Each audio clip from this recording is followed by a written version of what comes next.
बातमी तुमच्या आमच्या अत्यंत महत्त्वाची असणारी।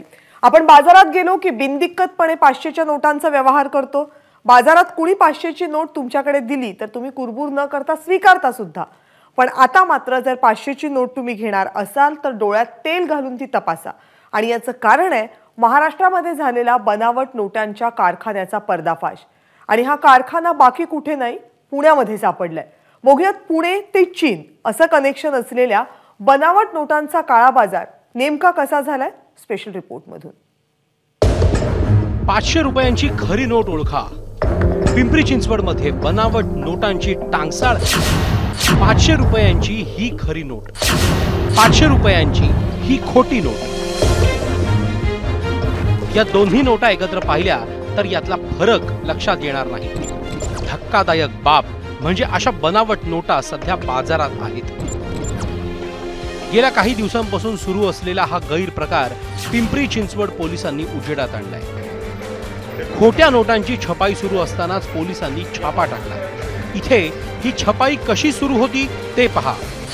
ही खरी नोट बघतोय आपण आणि हा साचा या मशीनवरती तयार आहे, ज्याच्यावरती सगळं डिटेलिंग या ठिकाणी आपण बघतोय। जसं या नोटेवरती आहे अगदी तसा सगळा डिटेलिंग या नोटवरती आहे। या साच्या आधारे ही सगळी छपाई होत होती। इथं हा पेपर जो आहे तो असायचा आणि हुबेहूब असाच पेपर सुद्धा त्यांनी या ठिकाणी खरेदी केला होता।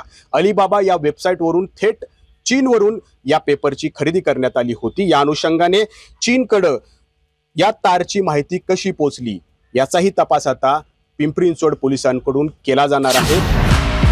25 लाखांच्या बनावट नोटा बाजारात आणण्यासाठी तयार होत्या। 40,000 1 लाखांच्या बनावट नोटा दिल्या जात होत्या। पुण्यातल्या एकाने तर 1 लाखांच्या बदल्यात 3 लाख रुपये मिळवले होते। संतोष सावंत हा एक नामक आहे, त्याचं नाव आहे संतोष सावंत।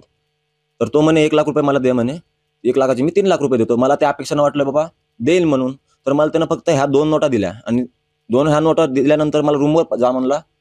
कसबा विधानसभेत मी राहतो, आलो पाहिलं, नंतर कॉल उचलला गेला, काहीच नाही। त्याला जेव्हा कळलं की हे मनसेने विषय घेतलाय, तो पळतो इकडं तिकडं, तर मला वाटतं ह्याच्यामध्ये एक मोठं रॅकेट आहे। तर माझी पोलीस प्रशासनाला एवढीच विनंती आहे की बाबा हे काय चाललंय महाराष्ट्रामध्ये।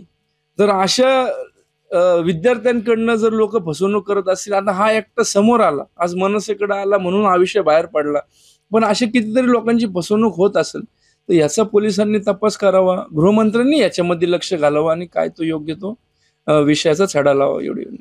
अलीबाबा या वेबसाईटवर थेट चीनमधून नोटांच्या पेपरची खरेदी झाली।